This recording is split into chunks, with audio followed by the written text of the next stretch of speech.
pull over at a place that is very, very meaningful to me. It's the place we pulled over when we knew we wanted to buy the house that we now live in. It was a very emotional time because we knew nothing about home ownership, or even, like, we hadn't taken the class that we were supposed to take yet about how to buy a house, and so we didn't know the steps of the process. Like, it was very stressful. And we found out that the estimate they had given us was like $5,000 higher than we thought it should be for costs of buying a house, and so we didn't know where we'd come up with that money. All kinds of prayers got answered that led to us having this house.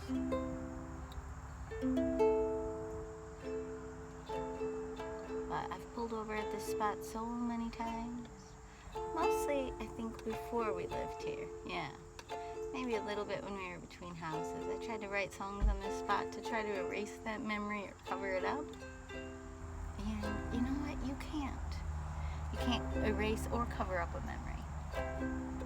The more you try to do that, that's like fighting against reality. It's like it is imprinted in you. So the memory's not the problem. Because I've seen people go through horrifying things, like survivors of the Holocaust who lived at Auschwitz. Lived is a very troubling word in that. People who survive horrible violence and war and are able to reclaim their life in ways that make almost no sense. They don't make sense, and I don't believe they eradicated the memory because they still talk about the event constantly. One of my favorites, Dr. Edith Eger, that's on her byline. It's right at the top of her Instagram and on her book, survivor of the Holocaust survivor, and then author, speaker, psychologist, all those things. And it's like, the memory is not the problem. What's the problem is the emotions around the memory. It's the way you're thinking about the memory that's the problem. So is it really a problem that Brian and I had a fight here in this little field where I now am seeing kids take out kayaks and put them in? No.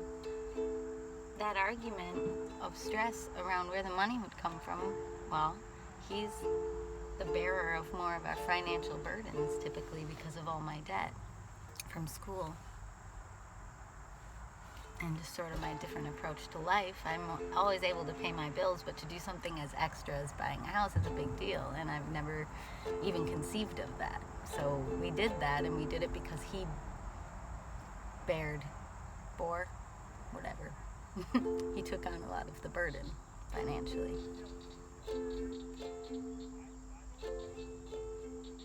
And so I guess what I'm saying is, if he had a stressful reaction to things that were financially unexpected in a moment like that, it's really how I think about it. It's how I think about that negative memory, that difficult experience. You know, did I wake up a lot after that? Yes. Did I come to realize that people have different strengths in the world, and that if someone's telling you that their experience is something and that's not how you want their experience to be, but it is how their experience is, and something that you're not perceiving as a huge deal is a huge deal to them, it might be because they're carrying different weights than you. And I know this has been true for me. There have been things that I've told people emotionally, spiritually, energetically in a room, the mood in a room. I've told people certain things are a big deal, and they're like, no, it's not a big deal. But it's almost like you have to add to me, to them, to you, to her, to the end of any of those sentences. Because I may have thought that things would work out, and they did work out, but they worked out partly because Brian chose to bear a lot of stress and take on a lot of burdens. Still does. And similarly, my way of being in the world takes a lot of stress and burden off other people energetically and emotionally, because I am constantly kind of trying to absorb and mop up any conflicting or difficult emotion in a room. And so a lot of people then think that I'm so nice or so peaceful or so all these things when I'm at like a family gathering or a friend gathering or out in public, and it's like, well, I'm not those things. I think it's just a modus operandi, I guess you would say. It's like a way of being in the world. For me, my most natural and most comfortable way of being in the world is not to be one of those people who's just like, this is who I am, and put it out there in a group and make other people deal with it. It's the literal opposite. It's noticing rooms full of multiple people like that, noticing the ways that their truths collide, noticing the ways that people start to get uncomfortable in the presence of other people's strong-minded truths, whether it's political, emotional, psychological, how people raise their kids, how people like to be, what their preferences are. It can be as simple as people loudly stating preferences while around somebody who has different preferences. It can be as simple as that. And perceiving that energy and perceiving that conflict among people, this is a very middle child thing anyway. Perceiving that discomfort and then trying to sort of absorb it and redirect it, and then on my own time later process it, work it through, and if it's somebody close to me whom I love, almost karmically take it on.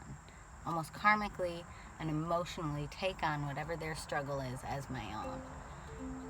And I've been doing this since I was a child. I didn't even know I was doing it. I only developed a language for it as I got much, much, much, much older.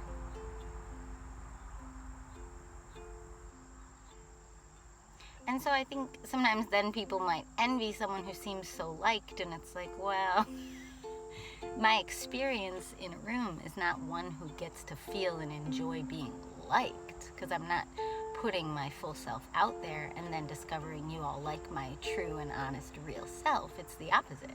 It's that I'm holding back my true self in spaces and trying to manage the conflicts that occur between everyone else's true selves, and then having people reflect to me that I'm so nice. And it's like, well, so that, to me, philosophically, that makes you think, well, then what is it that any of us ever want? Do we want people to be their true selves, or do we want people to see our true selves and to appreciate or manage how they fit into it? I think any extreme is too far. I should not be entering spaces feeling like I can't share my true self, because if I share my true self, I'm part of the boat rocking problem. And similarly, I don't think it's healthy for other people to say, well, I just know myself, and so I don't bend. I just only go into spaces and I'm just my full self, and this is who I am, take it or leave it. I don't think that's healthy, because then you are only the boat rocking and you are never the one trying to stabilize it. So if you're in a family dynamic or a friend dynamic or a workplace dynamic that feels like this, look at which role you resonate with the most. I would say usually the people who would watch something as weird as my channel are the boat stabilizers, not the boat rockers. And the thing is, trying to be yourself is not intentionally boat rocking. You're not going into the world saying, I'm going to rock some boats today. You're just trying to be yourself, but you have to think you're one tiny shred of light, shard of glass on the kaleidoscope. And so it's arrogant, perhaps, or just naive perhaps, to believe that you going into a world full of complexity where everybody is different things and just being yourself, quote unquote, isn't rocking boats. It's like you must realize that that's impossible. If you go into the world as yourself, knowing that there are tons of other selves that are nothing like you, then you must understand that all of them are yielding to you. They are either not responding, or they are lying and saying, oh, cool, to be like the follower. Like, you're probably maybe you're the nicest person on earth, but you're probably what, from a social standpoint, people would almost perceive as a bully, but not because you are bullying anyone, just because you're loudly being yourself, and other people are either following you or walking away from you. And I guess that's really what it comes down to. If you have people flocking around you and none of them are telling you what they think or feel, and it's usually just about you, then that's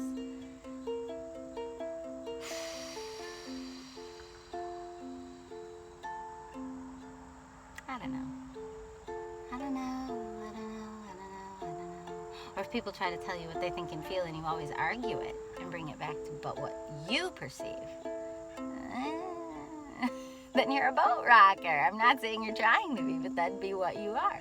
And someone's trying to maybe learn to Respond to that. Like, if you're never the one who drops it, if it's always someone else, then they're being the boat stabilizer and you're being the boat rocker. And if you don't want to be that in the world, you might feel respected in spaces, but do you feel liked? Do you feel like people feel comfortable around you? Because if you don't ever feel that and you want to feel that, that comes from a letting go of yourself and a focus on how to keep the peace in the room. Keep the peace. It's going to feel performative. It's going to almost feel like a lie. Like you feel like you're dying, like you're dead inside, like no one wants you, like you're invisible. It feels like hell, but take it in, take it in, take it in. You know, you know, you know, you know. They want you, they want you. They see you, they see you, maybe they want to be you. Maybe they want to turn being like you to like you. Maybe they can't like you or seem like they like you until you back off and give them some space. Give their voice a chance to enter the race. Give them a chance at the dream. Let them seem like the loudest voice. For a change, let things change. Settle down, step back, look around, let it go.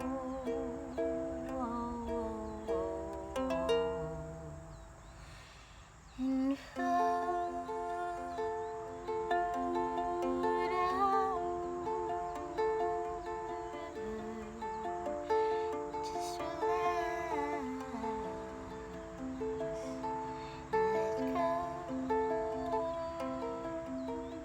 I need to be in control.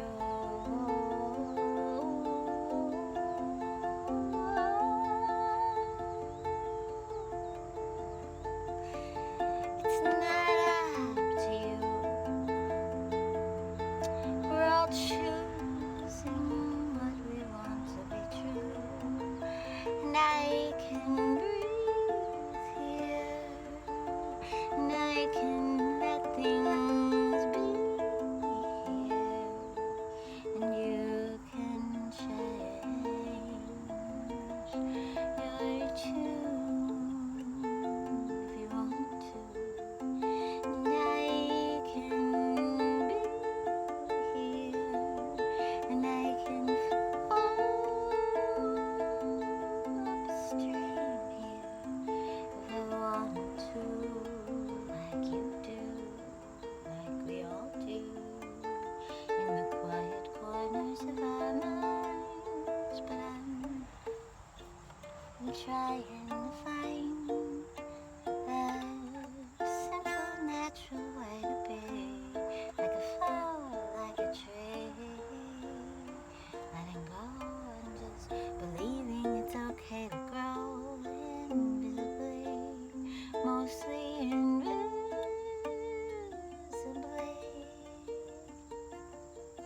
It's so alone and scary to go out in the world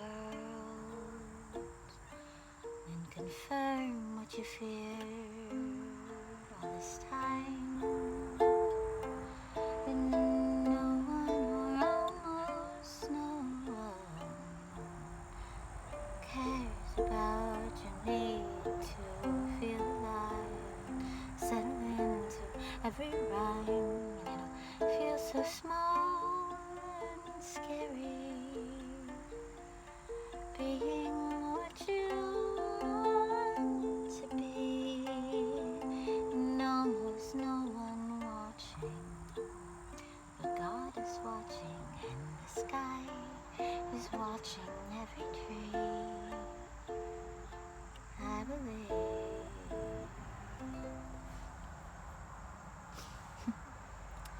Like those bumblebees on all those yellow flowers, do they feel alive and just do their jobs? And it goes on and on for days and hours. It's like everybody hears when they taste honey. And everybody hears when they see the hive.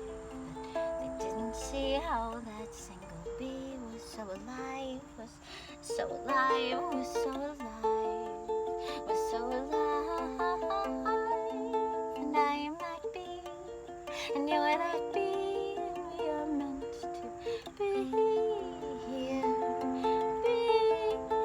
and I'm that bee, and you're that bee, and we are meant to really be here, breathe here, and I'm that bee, and you're that bee, and we are flowers too, and we are flowing like a river. We are floating like a river, dream come true.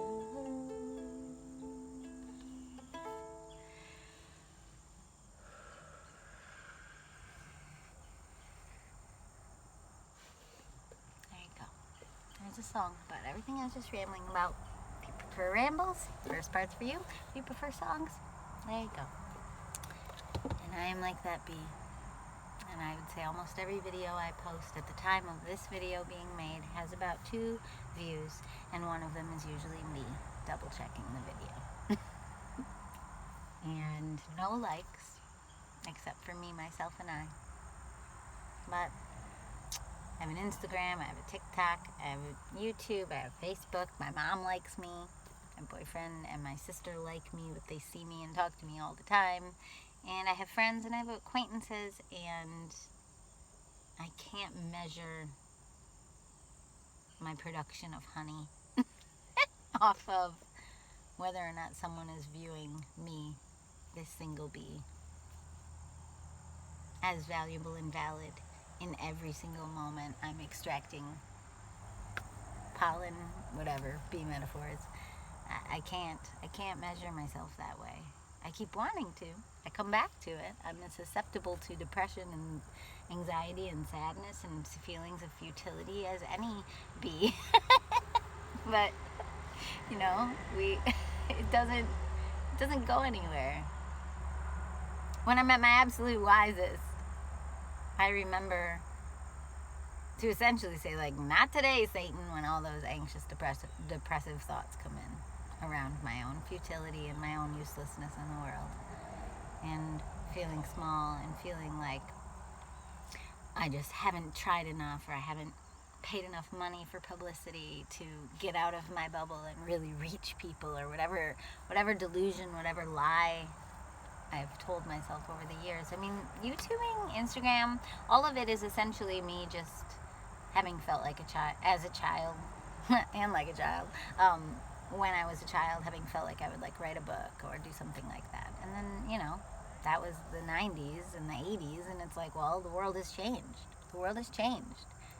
Do people sit around for years in isolation and write books and then have one very, very expensive release and try to get people's attention as an unknown writer? Or conversely, do they just do social media and share and blog and whatever, and then if they take off, they take off, and if the world wants a book from them, it wants a book from them? But it's like flipped around now in the world. People show their work as they create their work now, and that's what the world is. And so I just can't. I have these 2 albums I've been working on forever, and they've been shelved for like 7 years. And it's complete insanity that I work on them, but I only work on them in secret. It's like, for those 2 albums, the part of my brain that grew up on 90s music, like Fiona Apple or something, that part of my brain is living in the 90s. It's not present. It's not current. In the current world, people release one single, and maybe they show you their process along the way. But I resisted being that kind of artist because I'm still stuck in the 90s, which is the part of me that would need to release trauma music anyway, because that's the part of me that admired, you know, Jewel, Fiona Apple, all of those people. Those people who let it out, who let themselves be themselves. So, and I was only ever doing it when I was listening to that music while in my darkest depressions.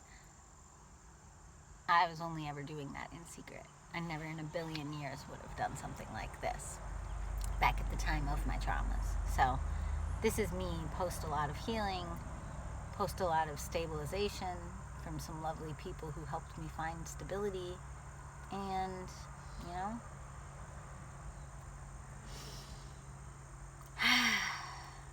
it's all good.